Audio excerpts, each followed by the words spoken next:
BJP सरकार ए सरकार अच्छी सरकार जदि चाषीर नुहे जदि स्कूल छात्री निर्यातिता दर्शन धर्षिता जदि आईन श्रृंखला परिस्थिति सारा पृथ्वी रेकर्ड करुच्ची पर्यटक मान मना कर देश आसा असुरक्षित ओडिशार इज्जत को जे भुलुंठित करिया अस्मितार जे आह्वान दौला आज ओडिशार चाषी कूल होउछन्ति आम अस्मिता ओडिशार नारी कूल माँ माने होउछन्ति आम अस्मिता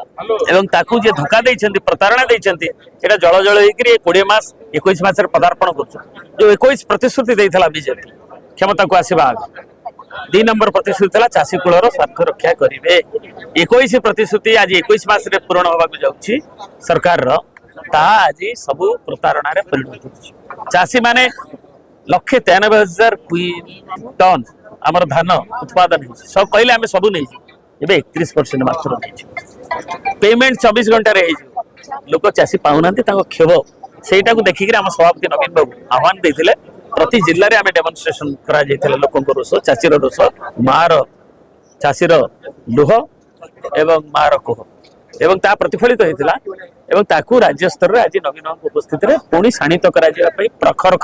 आंदोलन को दुर्बार करने ये जन विरोधी सरकार चाषी विरोधी सरकार महिला विरोधी सरकार उन्नयन विरोधी सरकार से जाए ताकू चेतई देवाई एवं गणतांत्रिक धारा आंदोलन को आहरी शाणित कर नहीं बीजेपी सरकार कहते 24 वर्ष में बीजेपी सरकार थिला से पुणी मत किए पचारुले मुझे कहली मनमोहन बाबू जानी ना से 9 वर्ष थे सप्लाई मंत्री थे मोर जी मन अच्छी मेमोरी मो अन्य विभाग में थी तेणु से भूली जाऊँ 9 वर्ष तो सी आम सागर